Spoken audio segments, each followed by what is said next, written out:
ଆଜିର ଖବରକୁ ସମସ୍ତଙ୍କୁ ସ୍ୱାଗତ। ଆଜି ହେଉଛି ଗୁରୁବାର 29 ଅଗଷ୍ଟ 2024 ମସିହା। ଆଜି ହେଉଛି ଜାତୀୟ କ୍ରୀଡ଼ା ଦିବସ। ଆଜିର ଦିନରେ ହକି ଗୌରବ ହକି ଯାଦୁକର ମେଜର ଧ୍ୟାନଚାନ୍ଦ ଜନ୍ମଗ୍ରହଣ କରିଥିଲେ। ତାଙ୍କର ଜନ୍ମ ଦିବସକୁ ଭାରତ ସରକାର ଜାତୀୟ କ୍ରୀଡ଼ା ଦିବସ ରୂପେ ପାଳନ କରୁଛି। ତ ଚାଲନ୍ତୁ ଦେଖିବା ଆମର ଆଜିର ଇମ୍ପୋର୍ଟାଣ୍ଟ ନ୍ୟୁଜ୍ ଉପରେ। ଓଡ଼ିଶା ସରକାର ଘୋଷଣା କରିଛନ୍ତି ଖୁବ୍ ଶୀଘ୍ର ସିଏମ୍ କିଷାନ ଯୋଜନା ଓଡ଼ିଶାରେ ଲାଗୁ ହେବ। ବିଧାନସଭାରେ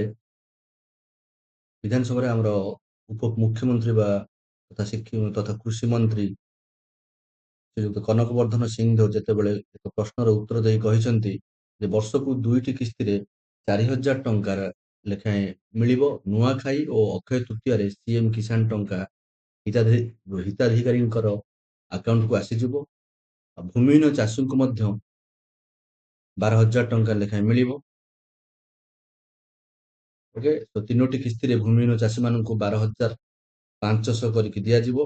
ଆଉ ବର୍ଷକୁ 2ଟି କିସ୍ତିରେ ସିଏମ୍ କିଷାନ ଯୋଜନାର ଟଙ୍କା ମିଳିବ ବୋଲି ଉପମୁଖ୍ୟମନ୍ତ୍ରୀ ଶ୍ରୀଯୁକ୍ତ କନକବର୍ଦ୍ଧନ ସିଂହଦେଓ ବିଧାନସଭାରେ କହିଛନ୍ତି। ଓକେ, ଏବଂ ତା ସହିତ ଯେଉଁ ଅପଡେଟ୍ ଆସିଥିଲା ଆମର ନୂଆ ରାସନ କାର୍ଡ ବିତରଣ ପାଇଁ KYC ଅପଡେଟ୍ କରିବାକୁ ପଡ଼ିବ। ସେ ପାଇଁ କୌଣସି ନିର୍ଦ୍ଦିଷ୍ଟ ଅବଧି ବା ନିର୍ଦ୍ଦିଷ୍ଟ ସମୟ ସୀମା ପ୍ରଦାନ କରାଯାଏ ନାହିଁ ବୋଲି ମନ୍ତ୍ରୀ କହିଛନ୍ତି। ଓକେ, କଂଗ୍ରେସ ବିଧାୟକ ଅଶୋକ କୁମାର ଦାସଙ୍କ ପ୍ରଶ୍ନର ଉତ୍ତର ଦେଇ ଖାଦ୍ୟ ଓ ଖାଉଟି କଲ୍ୟାଣ ମନ୍ତ୍ରୀଙ୍କ ଅନୁପସ୍ଥିତିରେ ଉଚ୍ଚଶିକ୍ଷା ମନ୍ତ୍ରୀ ସୂର୍ଯ୍ୟବଂଶୀ ସୁରଜ ଏହି ଖବରଟି ଦେଇଛନ୍ତି ଯେ KYC ଅପଡେଟ୍ ପାଇଁ ଆମର ଯୋଉ ରାସନ କାର୍ଡ KYC ଅପଡେଟ୍ ପାଇଁ କୌଣସି ସମୟ ସୀମା ନିର୍ଦ୍ଧାରଣ କରାଯାଏ ନାହିଁ। ଯେହେତୁ ନିକଟ ଅତୀତରେ ଆମର ଇଲେକ୍ସନ ସରିଯାଇଥିଲା, ବାହାର ରାଜ୍ୟରୁ ଯେଉଁମାନେ କାମ କରୁଛନ୍ତି, ଯେଉଁମାନେ ଆମର ଯୋଉ ରାସନ କାର୍ଡ ହିତାଧିକାରୀ ମାନେ କାମ କରୁଛନ୍ତି, ସେମାନେ ଆସିକରି ଯାଇଛନ୍ତି, ତେଣୁକରି ସେମାନେ ଏତେ ଶୀଘ୍ର ଆସିପାରିବେ ନାହିଁ। ତେଣୁକରି ଯୋଉ ସେପ୍ଟେମ୍ବର ମାସରୁ KYC ଅପଡେଟ୍ ଆରମ୍ଭ ହେବ, ତାହାର ସମୟ ସୀମା ନିର୍ଦ୍ଧାରଣ କରାଯାଏ ନାହିଁ। ମାତ୍ର ସେମାନେ ପରେ ଆସି KYC ଅପଡେଟ୍ କରିବା ବାଧ୍ୟତାମୂଳକ। କାହିଁକି ନା ଯୋଉମାନେ ମୃତ ବ୍ୟକ୍ତି ଅଛନ୍ତି ସେମାନଙ୍କ ନାଁରେ ମଧ୍ୟ ରାସନ କାର୍ଡ ଅଛି। ତେଣୁକରି ରାସନ କାର୍ଡ ଯେ ପ୍ରକୃତ ଯୋଗ୍ୟ ହିତାଧିକାରୀ ପାଇବେ, ସେ ପାଇଁ ଏହି ରାସନ କାର୍ଡକୁ କରାଯାଇଛି ବୋଲି ମନ୍ତ୍ରୀ ବିଧାନସଭାରେ ଉତ୍ତର ପ୍ରଦାନ କରିଛନ୍ତି। ଓଡ଼ିଶାରେ ବାର୍ଡ ଫ୍ଲୁ ଆତଙ୍କ। ଓକେ, ତ ଓଡ଼ିଶାରେ ବର୍ତ୍ତମାନ ସୁଦ୍ଧା ଓଡ଼ିଶାରେ 2 ଜଣ ବ୍ୟକ୍ତିଙ୍କୁ ବାର୍ଡ ଫ୍ଲୁ ହୋଇଛି ବୋଲି ସନ୍ଦେହ କରାଯାଉଛି। ପୁରୀର ମଙ୍ଗଳପୁର ମେଡିକାଲରେ ଓଡ଼ିଶାର ପ୍ରଥମ ବାର୍ଡ ଫ୍ଲୁ ରୋଗୀ ଚିହ୍ନଟ କରାଯାଇଛି। ଏହା ଭାରତର ଦ୍ୱିତୀୟ ଘଟଣା। ତେଣୁକରି ବର୍ତ୍ତମାନ ଚିକେନ ଜାତୀୟ ଜିନିଷ ଉପରେ, ଚିକେନ ଜାତୀୟ ଖାଦ୍ୟ ପଦାର୍ଥ ଉପରେ ବର୍ତ୍ତମାନ ଲୋକଙ୍କର ଚାହିଦା କମିଛି। ଓଡ଼ିଶାରେ ବାର୍ଡ ଫ୍ଲୁ ଏବଂ ଡେଙ୍ଗୁ ଜ୍ୱର ମଧ୍ୟ ଓଡ଼ିଶାରେ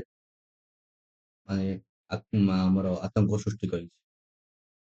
ଓକେ, ତ ବହୁଚର୍ଚ୍ଚିତ ମାହାଙ୍ଗା ଡବଲ ମର୍ଡର କେସ୍ 2021 ମସିହା ଜାନୁଆରୀ 2 ତାରିଖରେ ମାହାଙ୍ଗାର ଯୋଉ ଆମର ପୂର୍ବତନ ଅଧ୍ୟକ୍ଷ ଥିଲେ, ବ୍ଲକ ଅଧ୍ୟକ୍ଷ ଥିଲେ କୁଳମଣି ବାରିକ ଆଉ ତାଙ୍କ ସହଯୋଗୀ କୁଳମଣି ବରାଳ ଏବଂ ଦିବ୍ୟ ସିଂହ ବରାଳଙ୍କୁ ହତ୍ୟା କରାଯାଇଥିଲା। ସେହି ଘଟଣାରେ 13 ଜଣଙ୍କର ସମ୍ପୃକ୍ତି ଅଭିଯୋଗ କରାଯାଇଥିଲା। ସେଥିମଧ୍ୟରୁ 9 ଜଣଙ୍କୁ ଆଜୀବନ କାରାଦଣ୍ଡ ଦଣ୍ଡ ଦିଆଯାଇଛି ଏବଂ ସେଥିରେ ମଧ୍ୟ ସେ ଯୋଉ 13 ଜଣଙ୍କ ମଧ୍ୟରେ ତତ୍କାଳୀନ ବିଧାୟକ ତଥା ପୂର୍ବତନ ମନ୍ତ୍ରୀ ପ୍ରତାପ ଜେନା ମଧ୍ୟ ଅଭିଯୁକ୍ତ ଥିଲେ।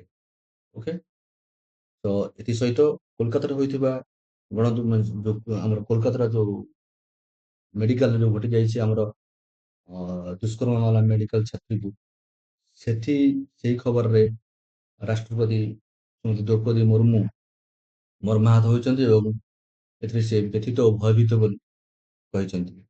ଆଉ ଓଡ଼ିଶାରେ ଦୁର୍ନୀତି କଲେ କଠୋର କାର୍ଯ୍ୟାନୁଷ୍ଠାନ ନିଆଯିବ ବୋଲି ମୁଖ୍ୟମନ୍ତ୍ରୀ ଶ୍ରୀଯୁକ୍ତ ମୋହନ ମାଝୀ କହିଛନ୍ତି।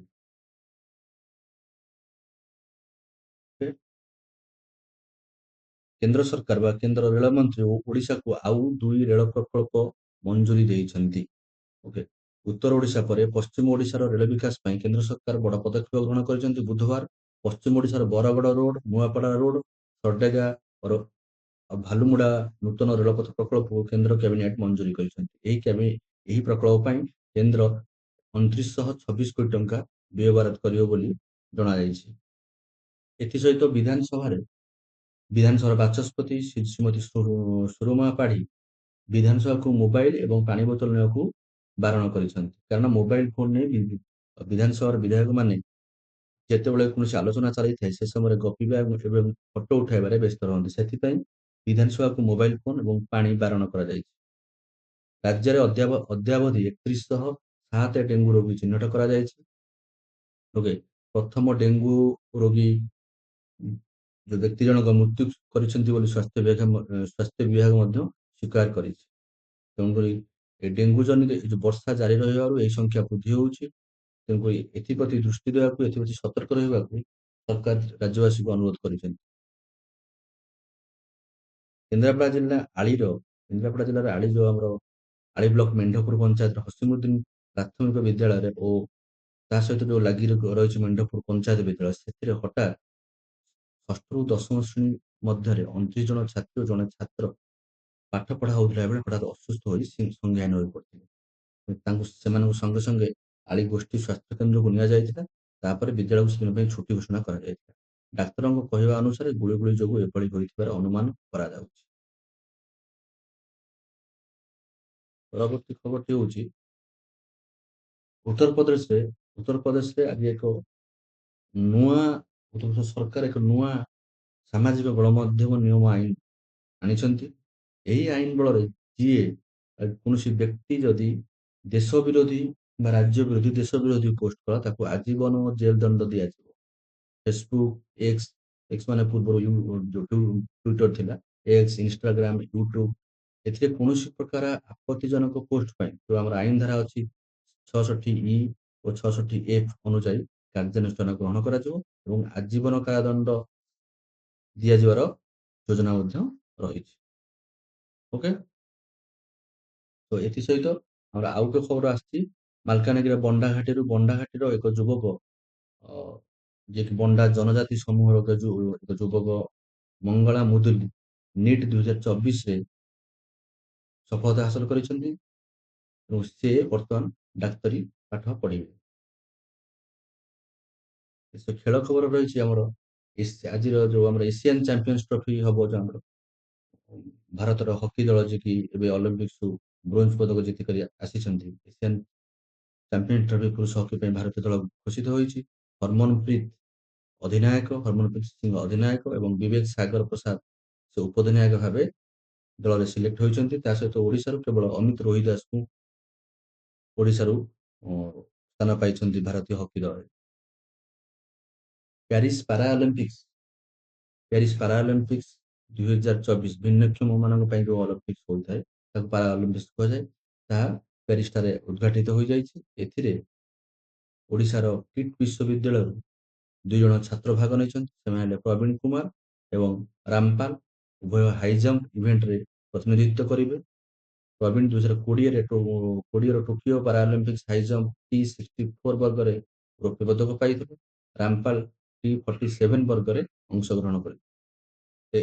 ଏଇ ଯୋଉ 2024 ପାରାଅଲିମ୍ପିକ୍ସରେ ଅଂଶଗ୍ରହଣ କରିବେ। ଏଥିସହିତ କ୍ରିକେଟ ଖବର ହଉଛି ଆନ୍ତର୍ଜାତିକ କ୍ରିକେଟରୁ ଇଂଲଣ୍ଡର ଡେଭିଡ ମାଲାନ ଅବସର ଗ୍ରହଣ କରିଛନ୍ତି। ସେ ICC T20 ମାନ୍ୟତାରେ 1 ନମ୍ବର ସ୍ଥାନରେ ଥିଲେ।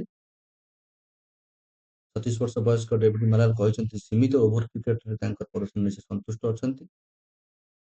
ସେ ଟେଷ୍ଟ କ୍ରିକେଟରେ ଆଶାନୁସାରେ ପ୍ରଦର୍ଶନ କରିପାରିନାହାନ୍ତି। ତେଣୁକରି ସେ ଆନ୍ତର୍ଜାତିକ କ୍ରିକେଟରୁ ଅବସର ଗ୍ରହଣ କରିଛନ୍ତି କି ଆମର David Malan England cricketer. Okay, ତ ଆଜିର ଖବରରେ ଏତିକି ନ୍ୟୁଜ କଲେକ୍ଟ ମୁଁ କରିଥିଲି। Thank you.